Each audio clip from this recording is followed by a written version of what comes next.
Bismillahirrahmanirrahim. Qala al-muallif rahimahullahu ta'ala wa nafa'ana bi'ulumihi fid dharain amin.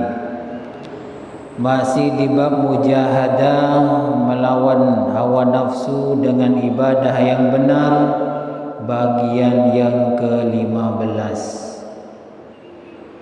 Kemarin masih dalam pembahasan hadis qudsi, firman-Nya Allah yang selain Al-Quran.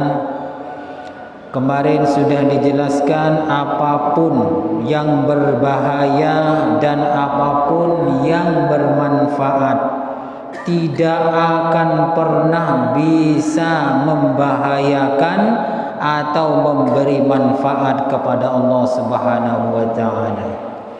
Di dunia ini tidak ada orang yang bisa membahayakan kepada Allah dan tidak ada yang bisa memberi manfaat kepada Allah.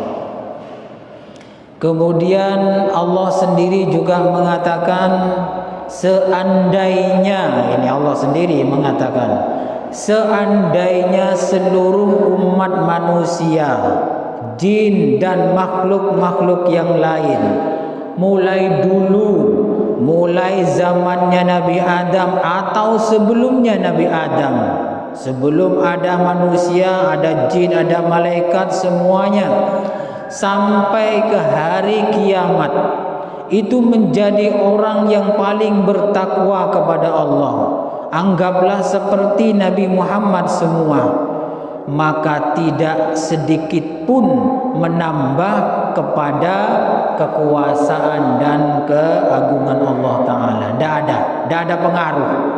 Jadi walaupun ibadah semua, jin, manusia, semuanya menjadi orang yang paling bertakwa, semuanya tidak menjadi kekuasaan dan keagungan Allah itu bertambah. Tidak ada.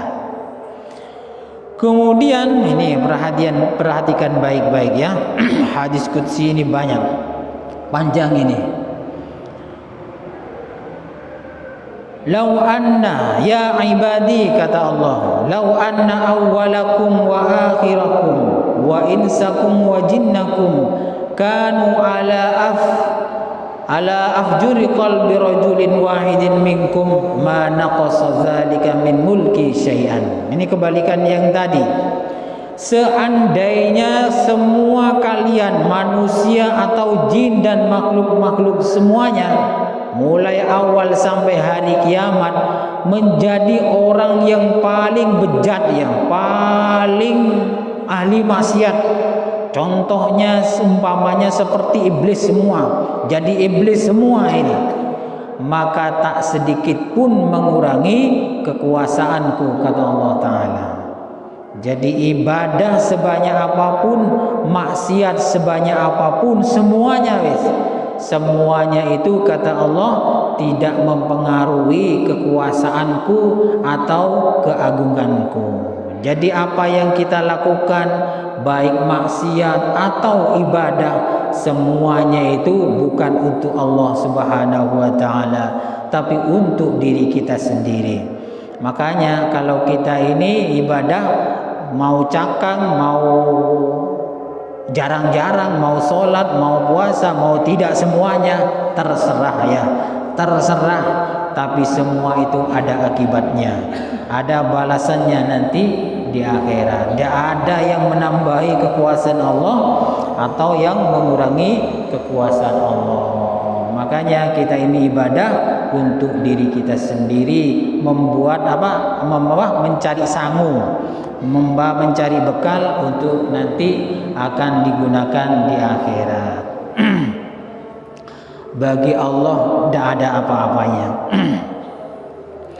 Berikutnya ini perhatikan baik-baik, biar kita ini betul-betul merasakan bahwa Allah Ta'ala itu betul-betul berkuasa, maha kaya, maha segala-galanya. Ini hadis qudsi berikutnya. Ya ibadi, kata Allah, lau anna awwalakum wa akhirakum wa insakum wa jinnakum qamu fi sa'idin wahidin fasa'aluni fa'ataitu kulla insanin mas'alatahu ma naqasa dzalika mimma indi illa kama yanqusul mahitu idza udkhilal bahra.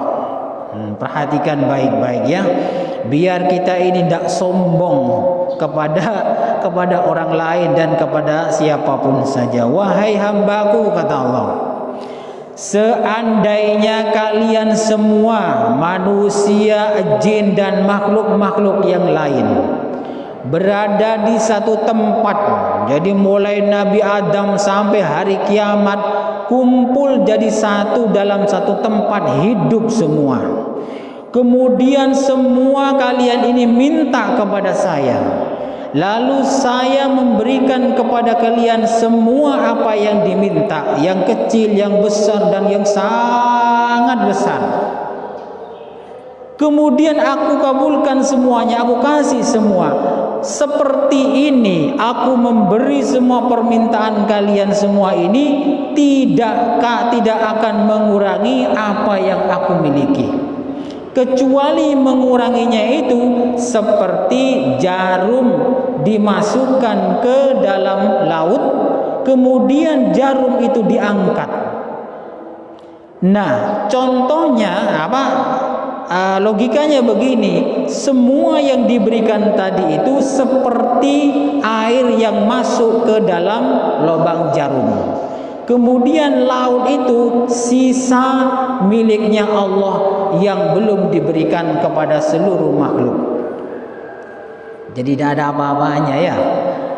Jadi walaupun kita semua minta yang sebanyak-banyaknya, setinggi-tingginya semuanya dalam satu waktu dan satu tempat, kemudian Allah ngasih semua, maka semuanya itu hanya Allah Ta'ala seperti memberi air yang sebanyak lubangnya jarum. Jadi mengambil air laut miliknya Allah, kemudian seperti sebanyak air yang ada di lubangnya jarum.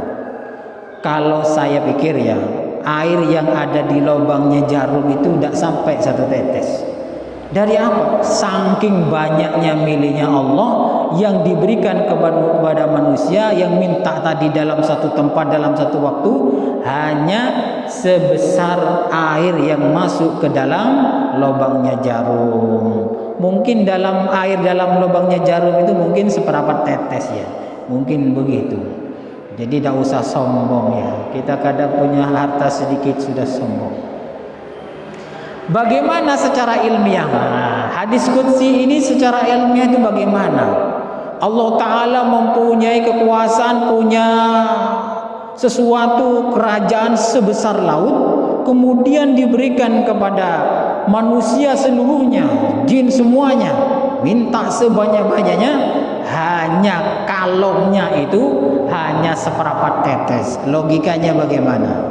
Begini, dalam ilmu pengetahuan, para peneliti itu menyebutkan bahwa spesies atau jenis makhluk hidup yang ada di laut itu sekitar 1 juta jenis, bukan banyaknya ikan ya. Jenis makhluk yang ada di laut, makhluk hidup itu sekitar 1.900.000 sekian gitu. Artinya apa? Di laut itu kan ada ikan paus, ikan hiu, ada kuda nil, ada anjing laut, kuda laut, dan lain sebagainya. Jenisnya itu menurut para peneliti ada sekitar 950-an. Jenis ini hanya di laut. Spesies atau jenis sebanyak ini hanya di laut. Sedangkan di daratan menurut para peneliti ada sekitar 8 juta jenis makhluk hidup. Nah, yang di daratan ada sekitar 8 juta jenis makhluk hidup. Ada manusia, ada ular, ada gajah, ada kambing, ada badak, ada hewan yang lain, buaya, komodo dan lain sebagainya. Pokoknya makhluk hidup yang ada di bumi ini, di daratan ada sekitar 8 juta. Ini yang diketemukan oleh manusia, dan masih banyak yang masih belum diketemukan oleh manusia. Coba, mulai dulu jenis-jenis binatang atau makhluk hidup ini, mulai dari ada sampai hari kiamat, kan makan semua. Nah, ini secara logika, secara ilmiah dari hadis qudsi ini, makan semua. Siapa yang ngasih makan? Allah Ta'ala. Pernah, ini ada cerita juga, Nabi Sulaiman itu nantang kepada Allah, ingin memberi makan makhluknya Allah. Karena Nabi Sulaiman itu merasa menjadi orang kaya, paling kaya kaya sedunia pada saat itu. Nantang kepada Allah, ingin memberi makan makhluknya Allah. Allah berkata, benar kamu ingin memberi makan? Benar, mampu, insya Allah mampu. Allah memberikan kesempatan kepada Nabi Sulaiman untuk memberi satu binatang saja, satu jenis makhluk hidup yang ada di laut. Namanya ikan nun, ya, ikan nun. Ya wes, tak kasih kesempatan makhluk hidup yang ada di laut, namanya ikan nun. Nabi Sulaiman langsung mempersiapkan makanannya untuk diberikan kepada makhluknya Allah, satu jenis, namanya ikan nun. Satu jenis ini ya. Padahal di laut berapa? Ada sekitar 1 juta jenis. Satu jenis saja. Akhirnya dikasihkan makan, ternyata untuk ikan nun saja hartanya Nabi Sulaiman tidak cukup. Padahal satu jenis dan satu ikan, ya, nggak sampai banyak, nggak sampai 2, 3 sampai 10, enggak, cuma satu, sudah tidak sanggup dihabiskan oleh ikan nun tersebut. Jadi Nabi Sulaiman langsung mengatakan subhanallah, astagfirullah. Jadi Allah itu betul-betul kaya, maha agung, maha mulia, maha segala-galanya. Hanya satu binatang saja, ya, ini kekayaan saya sudah habis. Nah, apalagi kita kaya sedikit saja sudah sombongnya minta ampun, ya. Allah Ta'ala memberi makan spesies satu juta jenis makhluk hidup di laut, semuanya makan. Tidak ada yang kemudian cari kerja ke daratan umpamanya, tidak ada kan. Di laut makanan habis, kemudian ikannya naik ke daratan cari kerja, tidak ada. Semuanya itu sudah dikasih oleh Allah Ta'ala. Di dunia, di daratan lebih banyak lagi. Ada sekitar 8 jenis makhluk hidup, semuanya itu dikasih makan oleh Allah. Mulai dulu sampai hari kiamat, semuanya yang nanggung makannya adalah Allah Ta'ala. Nah, di sini menunjukkan bahwa hadis qudsi itu masuk akal jika dihubungkan dengan ilmu pengetahuan. Para pakar-pakar ilmu pengetahuan menyebutkan hal seperti ini. Nah, hadis ini juga, ya. Hadis ini juga oleh, anggaplah ustadz atau kiai yang open mind, ya. Open mind itu pikirannya terbuka, artinya berpikir dan berjiwa besar. Hadis qudsi ini dipakai begini. Jadi dibuat untuk bercita-cita besar, bermimpi besar, kemudian ingin berjuang untuk Islam secara besar. Nah, ada yang begitu, ustadz yang atau kiai yang open mind, pikirannya yang terbuka, berpikir dan berjiwa besar. Nanti kalau diremehkan orang bagaimana?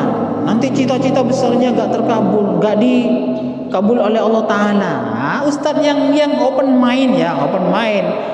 Ustadz yang berpikir dan berjiwa besar mesti ngomong begini, saya berdoa kepada Allah, ikhtiar kepada Allah, berdoa.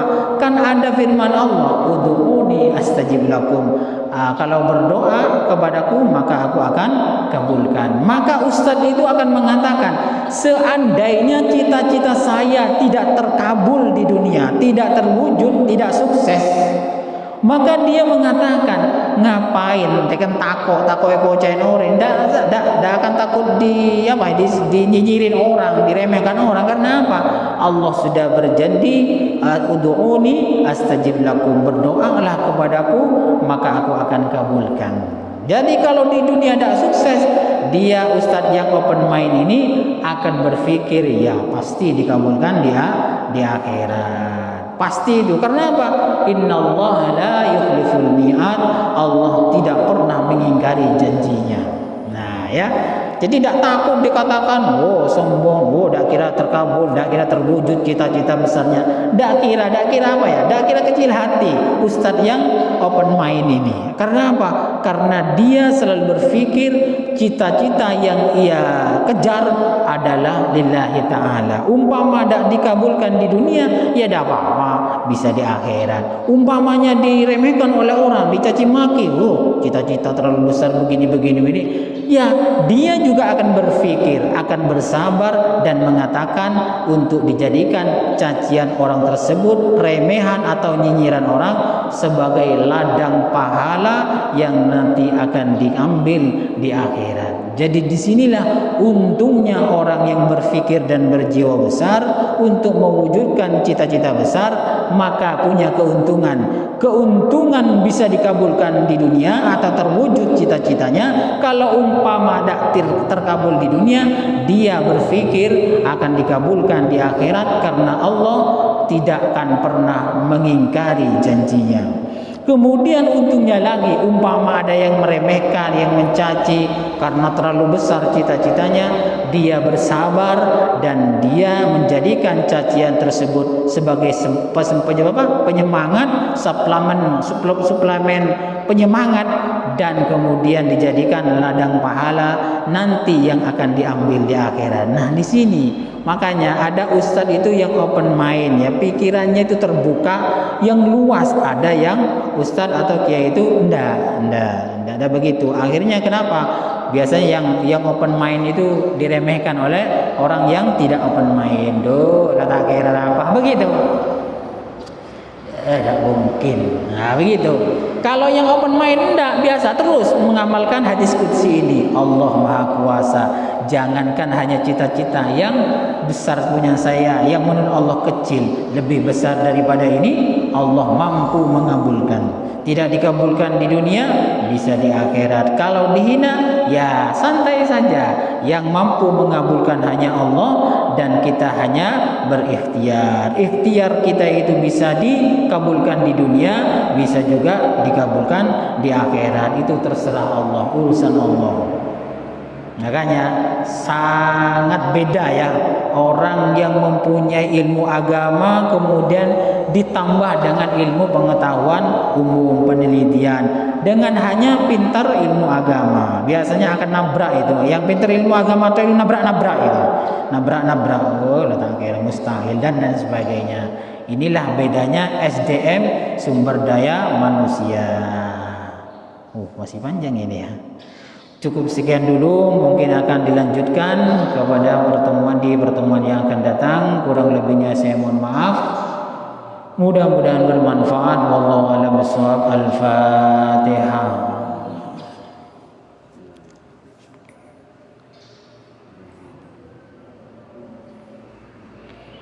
Assalamualaikum warahmatullahi wabarakatuh.